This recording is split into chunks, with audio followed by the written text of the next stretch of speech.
Okay, so now we've got our fireboard on the ground, we've got our handhold ready. We've got to make sure that this point goes in your handhold, this point goes in the fireboard. Put that on there. You want to get your foot about like that. Bring this arm around, it gets braced off from your shin bone. Hold it like that. And then just start going.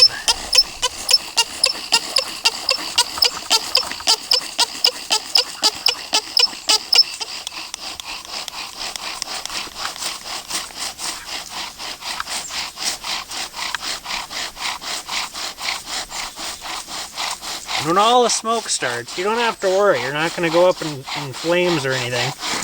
You just keep twisting away here.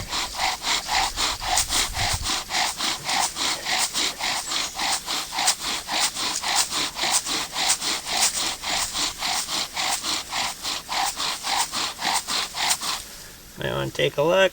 A little bit deeper yet.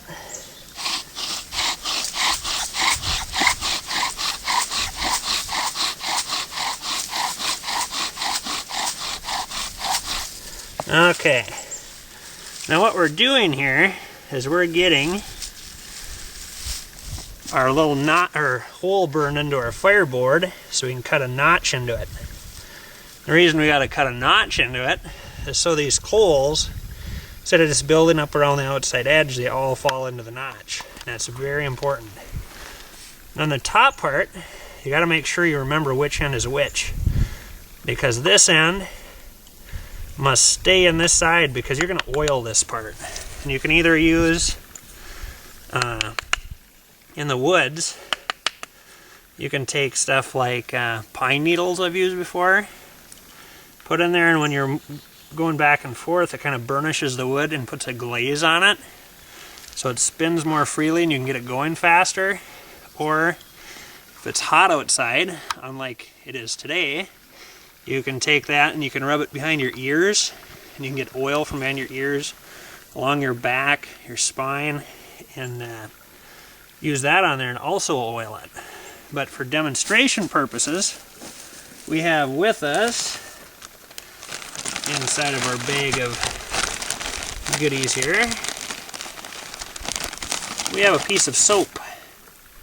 So if you're practicing this at your house, you probably won't be all sweaty and oily and sticky.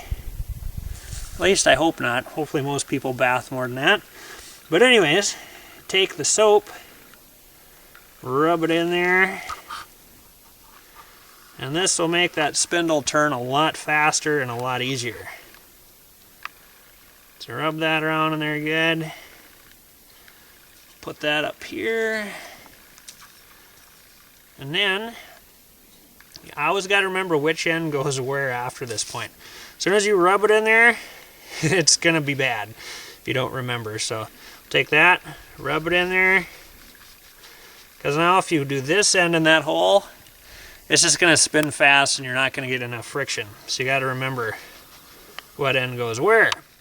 Okay, so we'll lay those over here.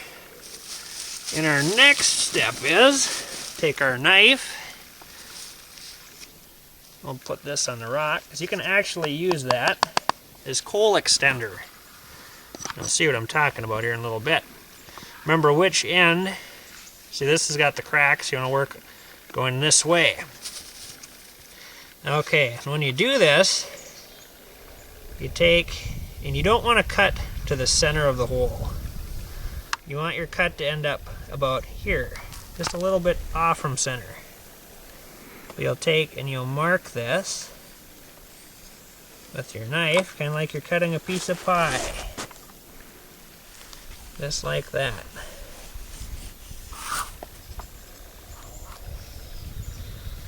And just for speeding things up, we'll use my trusty Leatherman and the saw blade on there.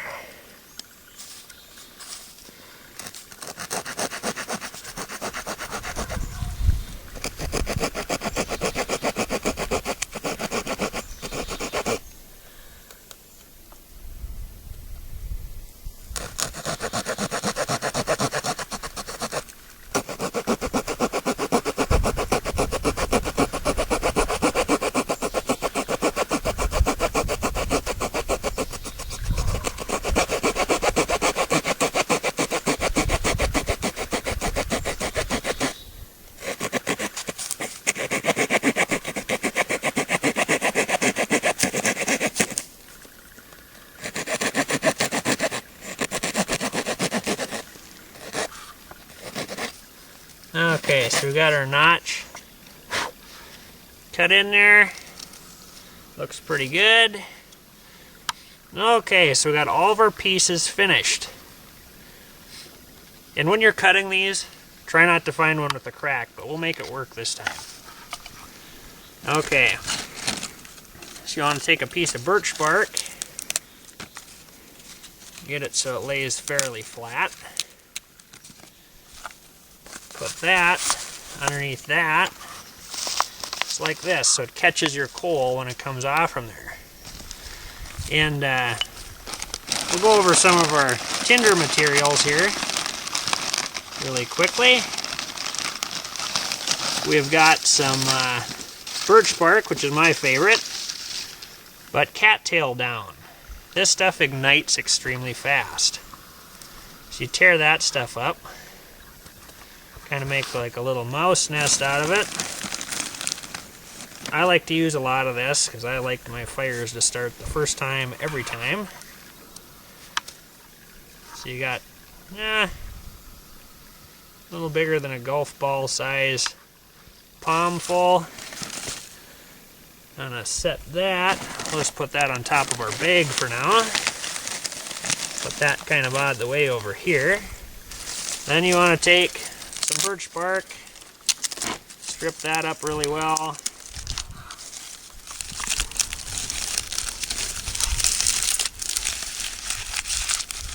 Okay, just set that over here. Because you do have some time to work here, so we'll just let that set over to the side.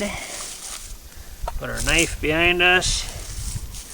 Okay, now once again, gotta get this strung in here right. There you go, just like that. Put this into the fireboard.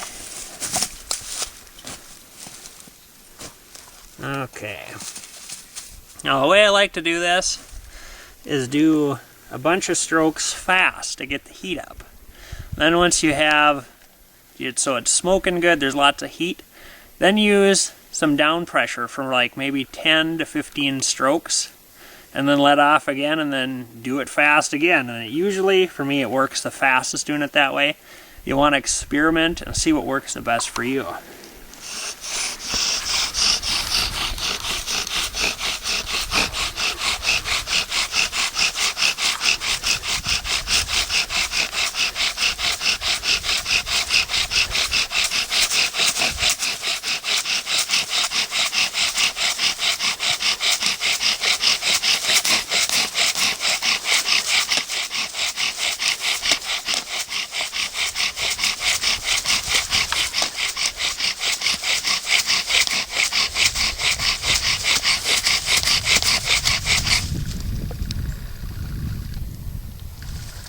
Okay, got that smoking.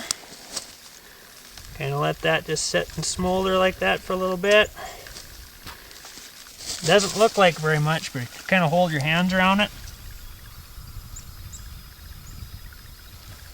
It is burning. Okay, and take your stuff you got here. Make sure you don't lose that. Now that's going to be a tough one to pick up. Get it like that.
There you go. You've got your fire.